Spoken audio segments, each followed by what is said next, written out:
In, bonjour. Bonjour Nicolas. Bienvenue aux Indés. Merci d'être là.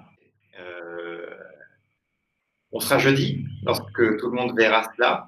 Euh, et toi, tu seras présentement dans le bureau du ministre à Bercy. Euh, Explique-nous pourquoi tu y seras, pourquoi il vous a convoqué. Je précise bien sûr que In, tu es aujourd'hui porte-parole de notre syndicat, indépendant.co. Tu es également la cofondatrice de WeMind. Euh, donc, qu'est-ce qui fait qu'aujourd'hui tu es chez le ministre? Ok, alors merci pour ton invitation et merci de prendre le temps parce qu'effectivement on a dû enregistrer, mais on enregistre la veille, hein, donc c'est pas très loin. Alors, qu'est-ce qui se passe chez indépendant.co? Donc, juste pour rappeler un petit peu l'histoire, donc moi à la base je suis cofondatrice de WeMind. Donc WeMind c'est une assurance, une mutuelle pour les indépendants dans laquelle on est tous hyper engagés pour, si tu vas sur notre site, c'est écrit un monde meilleur pour les indépendants. Et en fait, en discutant beaucoup avec Antonin Léonard, qui est cofondateur de WeShare, dans les 2 dernières années, on s'est dit en fait une mutuelle, c'est pas suffisant pour changer réellement ce qu'est le quotidien d'un indépendant et les plus gros problèmes qu'il peut rencontrer. Et c'est comme ça qu'on s'est dit, en fait, il faut créer un syndicat. Donc, ce syndicat, il s'appelle indépendant.co. Il a été créé en février 2020, donc ça n'avait à la base rien à voir avec la crise, mais c'était pour revaloriser le pacte social et le statut de l'indépendant en France. Donc ça, c'est un peu la grande idée derrière WeMind et derrière ensuite indépendant.co. Et du coup, c'était une façon pour moi de m'engager parce que je pense que la situation des indépendants, le statut d'indépendant, il est génial. Et en même temps, il y a énormément de contraintes qu'on peut régler simplement en se mettant tous ensemble. Et du coup, ce qui se passe, c'est que on a un sujet qu'on connaît depuis des années en réalité, même si beaucoup de gens l'ont découvert avec la crise, c'est la question de l'assurance chômage. Tout le monde connaît ce système qui existe pour les salariés, c'est que le jour où tu perds ton emploi, tu vas avoir un filet de sécurité pendant un certain temps pour t'accompagner financièrement, le temps d'en retrouver un autre, voire de faire une formation, voire de monter ta boîte, etc., etc. On connaît tous ce système qui existe pour le salariat et en fait, ce qui s'est passé là dans les quelques mois qui viennent de se dérouler avec la crise sanitaire et avec la crise économique, c'est que on s'est rendu compte que il fallait faire donc le confinement. Il y a eu beaucoup de, enfin voilà, le PIB a perdu 10%, donc vraiment un gros impact économique. On est en crise économique. Après, moi, quand je dis crise, c'est pas un mot qui me traumatise. Hein. Les périodes de crise dans la vie, des fois, ça te permet de rebondir et de faire autre chose de beaucoup plus cool. Donc, moi, ça me traumatise pas spécialement. Mais par contre, comment on fait pour traverser une crise? Et en fait, le constat qu'on fait avec indépendant.co et que moi j'avais fait à titre personnel depuis plusieurs années, c'est que quand on se retrouve en situation de crise, il y a 2 poids 2 mesures entre salariés et indépendants. Et donc on a bien vu dès que la crise a été déclarée que pour les salariés, on a dit on va mettre en place le chômage partiel. C'est-à-dire que les entreprises sont plus obligées de payer leurs salariés, elles peuvent demander à l'État de payer les salaires à leur place. Ce qui est une très bonne mesure en vrai socialement parce que ça permet d'éviter que les gens soient licenciés, qu'ils se retrouvent à Pôle emploi et que après ça crée des problèmes d'énormément de chômage en fait. Donc ça, c'est une bonne chose. Après, pour les indépendants, en fait, ce qui s'est passé, c'est que déjà, on nous a dit, vous allez avoir des indemnisations plafonnées à 1 500 euros, là où le chômage partiel, il est plafonné plutôt aux alentours de 4 500, donc déjà avec une certaine inégalité. Bon, on a dit, on prend les 1 500, hein, c'est mieux que rien. Et après, on nous a dit, oui, mais attention, parce que pour les indépendants, en fait, c'est pas tous les secteurs d'activité.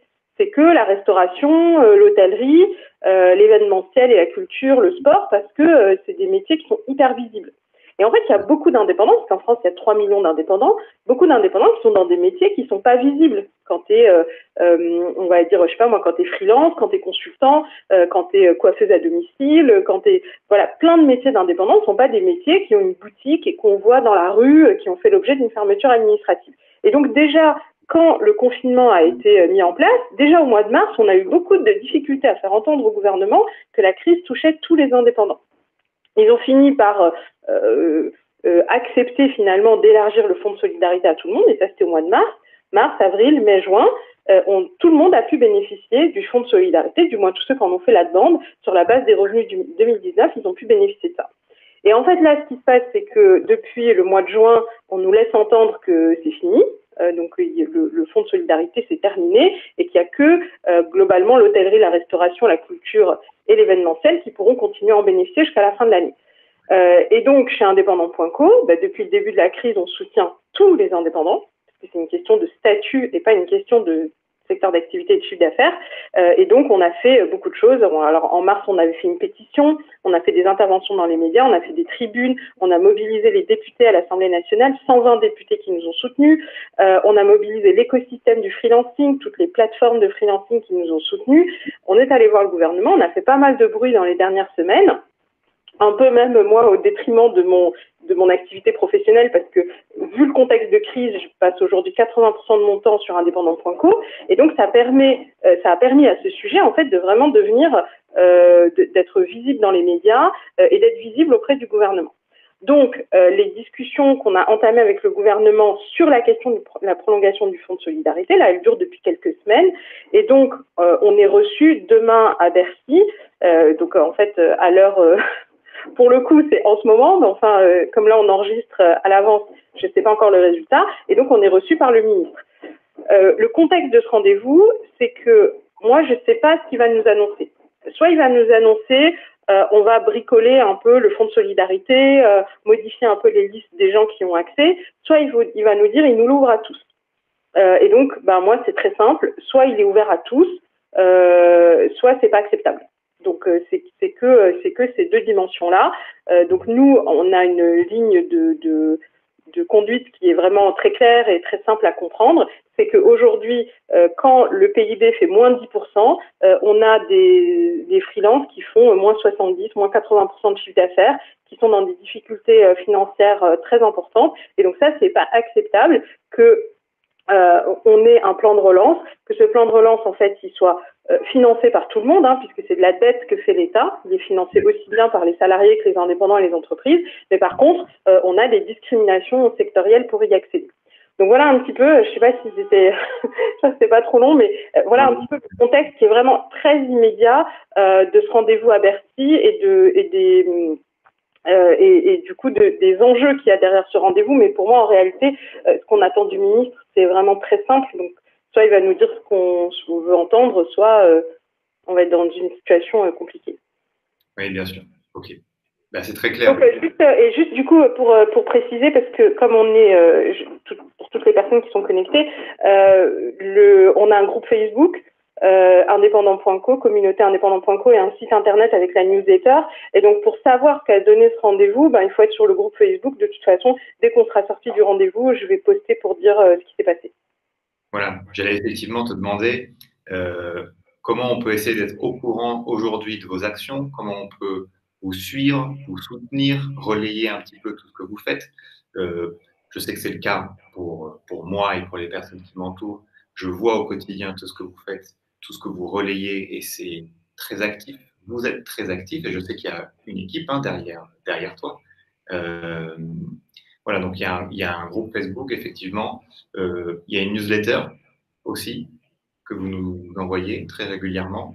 Qu'est-ce qu'on peut faire aussi pour vous soutenir? Alors, qu'est-ce qu'on peut faire pour nous soutenir? Alors, donc, indépendant.com, on l'a créé, comme je te disais, en février 2020. Donc, c'est vraiment très, très récent. Aujourd'hui, on va dire notre efficacité, elle n'est pas liée à ce que fait la petite équipe de 3 personnes qui est derrière Indépendant.co et on est tous en train de, c'est un petit peu comme quand tu es en train de pédaler pour produire de l'électricité. Donc nous, on est 3 à faire ça et on le fait avec plaisir. Mais c'est pas ça en fait qui fait la puissance d'Indépendant.co. Ce qui fait la puissance, c'est la mobilisation de la communauté des indépendants. Et ça, c'est assez compliqué à obtenir parce que les indépendants, par nature, ils se sentent pas forcément autorisés à prendre la parole ou à se mobiliser ou à faire partie d'un syndicat. 95% des gens qui nous rejoignent sur indépendant.co n'ont jamais été de leur vie dans un syndicat. Donc, du coup, quand ils arrivent, forcément, c'est un peu particulier parce qu'ils connaissent pas trop ce système-là. Et c'est pas grave, voilà, c'est pas du tout un problème parce qu'en fait, il suffit de s'inscrire sur le site, de nous rejoindre sur le groupe Facebook, et puis au fur et à mesure, il y a des petites actions qu'on peut faire et on dit à chacun, on dit voilà, aujourd'hui, on vous demande de faire ça. Alors par exemple, ça va être, on vient de publier ça sur Twitter, on a besoin d'avoir 300 retweets là tout de suite. Donc, du coup, ça coûte rien du tout d'être inscrit sur Twitter et de donner un peu de son temps juste pour faire un retweet qui va pas vous coûter grand-chose. Ça, c'est une première façon de s'engager.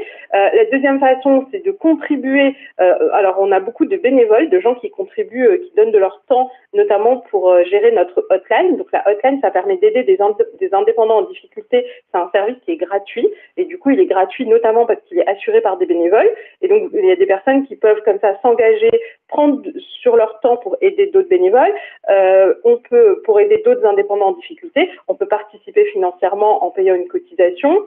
On peut, alors nous, chez WeMind, qui est une mutuelle, à chaque fois qu'on a une adhésion sur la mutuelle, on donne quelques centimes d'euros à indépendant.co aussi, parce que ça permet aussi de participer à ça. Et donc après, sur les cotisations à indépendant.co en elles-mêmes, et à ce moment-là, chacun peut mettre ce qu'il veut. Donc on a des gens qui donnent la cotisation, on va dire standard normale, c'est 300 euros par an, ce qui est beaucoup d'argent pour un indépendant qui n'a pas beaucoup de sous.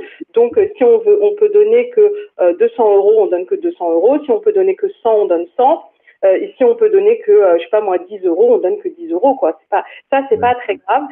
C'est une cotisation où chacun met ce qu'on peut. On est en pleine crise et les choses, elles sont difficiles pour tout le monde. Donc, ceux qui peuvent donnent et puis ceux qui peuvent pas, voilà. Et les gens qui sont en difficulté, ils peuvent accéder, pour le coup, à tout ce qu'on fait. Ils peuvent, du coup, y accéder finalement gratuitement.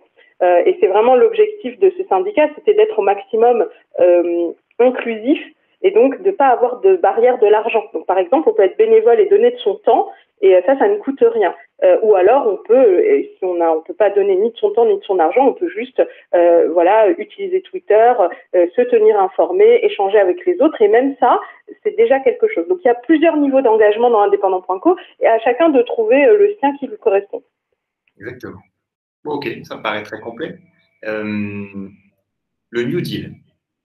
Le New Deal, c'est votre projet phare, il me semble. Projet donc sur lequel vous travaillez. Est-ce que tu voudrais nous en parler? Bien sûr.